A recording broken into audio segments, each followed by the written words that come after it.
Good morning, everyone. This is Bill Keegan, Town Manager in Foxboro, with your latest COVID-19 update. Just taking a look at the numbers this morning, we've had a total of 79 cases since March 15th. 47 have recovered, and a total of 26 are currently active throughout Foxboro, and five cases have been lost during the follow-up process. A total of 398 cases have tested negative, nearly 400. 3 cases are actually hospitalized at this time, and 1 person has deceased.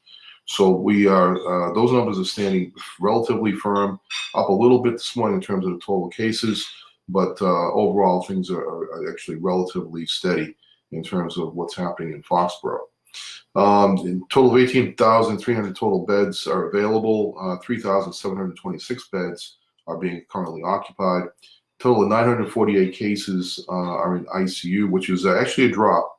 Seeing those numbers drop below 1,000 is actually significant to see that. So, however, on the death side, on the statewide level, obviously those numbers are still a concern, as total of 3,562 deaths have occurred.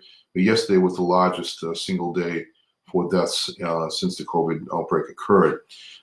That's not unusual either, because as anyone who followed the cases in New York, the governor pointed out that as the process lingers on, those people that have been in ICU for quite a while have actually become more and more affected the longer they're in ICU. So that's not a surprise in terms of seeing those numbers tick up a little bit. But in terms of the total cases, we're at 62,205 cases. Total of 275,647 individuals have been tested. That also accounts for why there's still a tick up in terms of the numbers overall, is because more and more people are being tested, and that's accounting for that. So that's where we're at currently. Those are the numbers throughout the state, and not truly a concern or a surprise. Obviously, we're always concerned, of course, but not concerned in terms of where the numbers are going. Sounds like things looks like things are starting to level out a little bit. So looking across the state, just some further numbers for you. 14,208 is the total in Middlesex County, 12,890 in Suffolk County. Those are the 2 highest areas, of course. 5,896 cases in Norfolk County. So that's again, the largest age group has not changed at 50 to 59, with over 10,400 cases. And the fatality rate, again, is 80 years or older is the largest number, with 2,300. That's actually almost 3 times, more than 3 times the number of the individuals that are at the next level, which is at 70 to 79 at 787 cases, and 60 to 69 is 344 rather. And 50 to 59 is 128, and it drops down rather precipitously after that. So those are the key numbers throughout the Commonwealth and throughout in Norfolk, including Norfolk County. 5,896 cases in Norfolk County, just to repeat, and 499 in terms of deaths since the COVID-19 pandemic has occurred.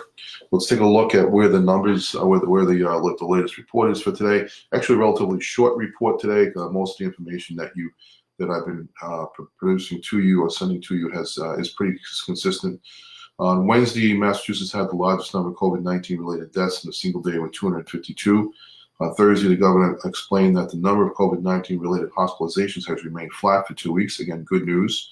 And Governor Baker reminded people that if you see a call from the Mass COVID team, MA COVID team, it is important to answer it, and just answer the questions from the Community Tracing Collaborative to help fight the spread of COVID-19. And the Health and Human Service Secretary Sutters shared that May is Mental Health Month. It's important to take breaks from the constant COVID-19 content on news and social media. You can find a COVID-19 behavioral mental health information hub at massachusetts.networksofcare.org/MH. So that is the latest update from the state as well. So I wanted to, today of course is May Day, so I hope everybody enjoys the next month of May, and that hopefully this will be the month where things start to turn around. May 18th is the date the governor has given for actually turning for hopefully turning the government back on and services back on. It certainly will be a different approach. It won't be the same that we are used to. It's going to be a new normal as we talk about. And also I will say that in Foxboro, we're working on a plan to actually get back to work as well. We've been working very closely with our team to develop a plan, a re-implementation plan.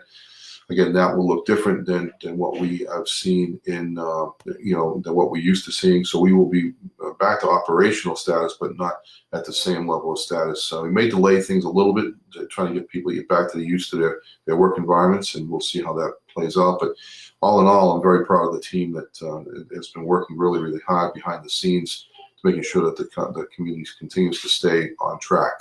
So no surprises on that end, which is really important. That the community has consistently stayed on track in terms of operations.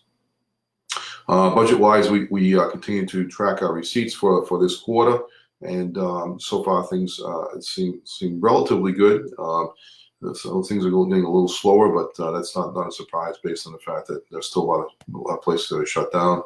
And we have made budget adjustments for next year, so I think we're in better shape than most communities.